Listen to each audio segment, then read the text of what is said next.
Hello class 5, welcome to history lecture. Today we will do revision of our topics which we have in our annual exam. So today we will revise about the revolt of 1857 and we will discuss about the causes.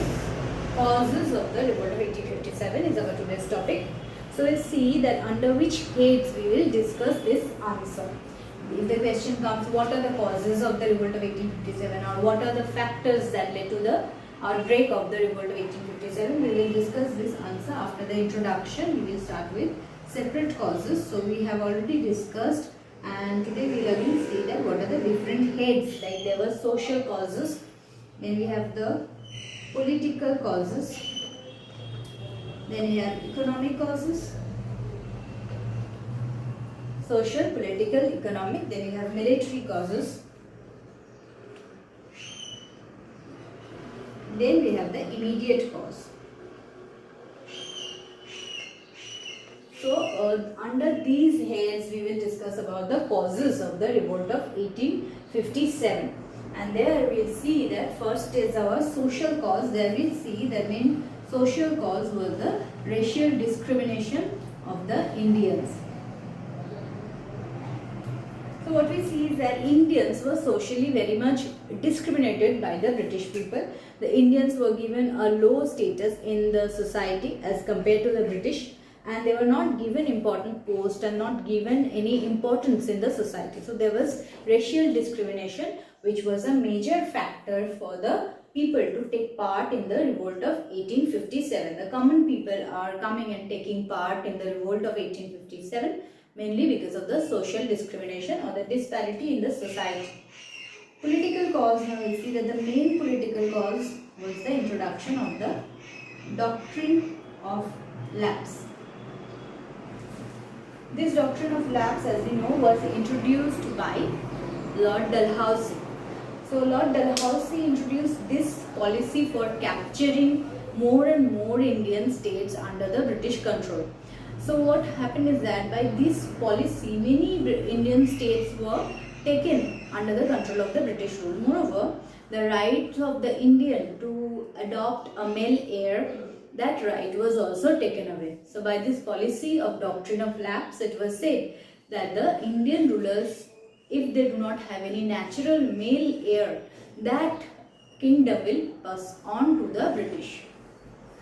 So this political cause led the princes to participate in the revolt of 1857. They were very much annoyed, discontented with the British rule, and when the revolt of 1857 broke out, then the Indian princes also took part in the revolt of 1857. We have seen that from different places, different leaders are taking part or joining in the revolt of 1857 to protest against the British misrule. Like from Jhansi we have Rani Lakshmi Bai, who is taking part. From Lucknow we have Begum Hajrat Mahal.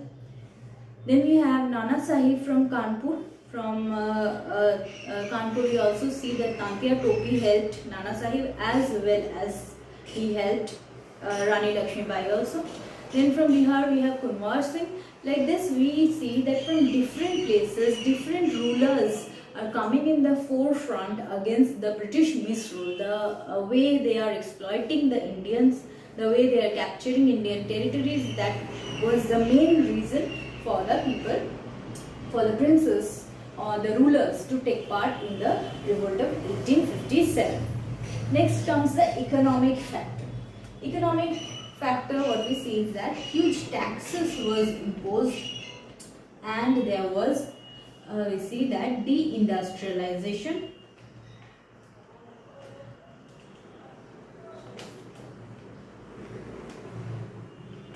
So huge taxes were imposed on Indian goods, and there was a drain of wealth also. That is, Indian wealths were drained out from India and taken to Britain. Apart from this, there was also deindustrialization, that is decline of Indian industries.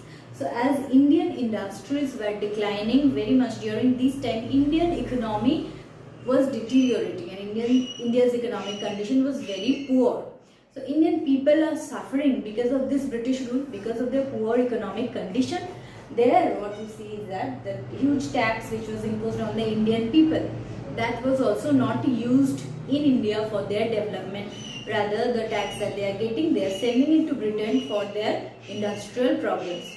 Also, Indian industries are declining because they are not doing anything for Indian industries. Rather, they are selling their goods in the Indian market, which led to decline of Indian industries also. So, overall economic condition of India became very poor during the British rule, during this time, during the rule of the East India Company. So, this became another factor for the common people to take part in the revolt of 1857. Next we see the military cause. It was actually started by the military, as you know, that it was not limited to the military, but it was started first by the military men, the sepoys. So after the sepoys started it, it gradually spread to different classes of the Indian people. But the sepoys first started it, and the first martyr was Mangal Pandey. Mangal Pandey was the first martyr of the revolt of 1857. And on 29th of March in Barakpur contingency, we see he shot at British officer. With this, the revolt started among the military men. But why it started? The military men were very much discontented with the British because of the disparity that the British showed between the Indian military men and the British military men. The Indian soldiers were always sent to risky warfare. Their salary was low. Their prestige, they was not given an important position. They were, even if they are very much highly qualified, they are given low position in the society.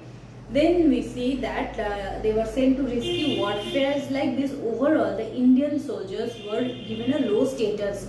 They are always, discriminated. There was a huge disparity in the military law between the British and the Indian militaries. So this created a discontent among the military men. Also we see religion wise the Indian military men also suffered religious discrimination. So overall the Indian militaries or the sepoys were very much disturbed or disappointed with the British rules. So the military ultimately started the revolt of 1857 on 29th of March, after which it spread to different classes of the people. Now why the military men first started? That was the immediate cause. Because immediate cause is the introduction of the Enfield rifle. In the Enfield rifle, what we see is that the British introduced a new rifle during this time. That was the Enfield rifle, and the cartridge of this rifle had a grease covering, which was a rumor spread that it was made with, the grease covering was made with cow and pig fat. So this actually harmed, it was actually done to harm the religious sentiment of the Indian people. The Hindus consider cow as holy, so they refused to use the cartridge, bite the cartridge with their teeth. The Muslims consider pig as prohibited in their religion, so they also refused to cut the cartridge with their teeth. So this became the immediate cause for which the military men first refused to use the cartridge. This Enfield rifle thus became an immediate cause for which the military men started the revolt. And after this, gradually, like wildfire, the movement spread to different part of India. Mainly, especially, it was limited to northern part of India, but it spread to different places. So we see that this great revolt of 1857 spread to different places, and there was a huge participation of different classes of people.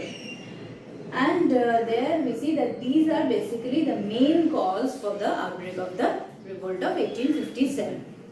I hope this concept is clear now, and the questions that can come from this part is: what are the causes for the revolt of 1857? Discuss the factors that led to the revolt of 1857, or separately any 2 or 3 causes can come, separately only immediate cause can come.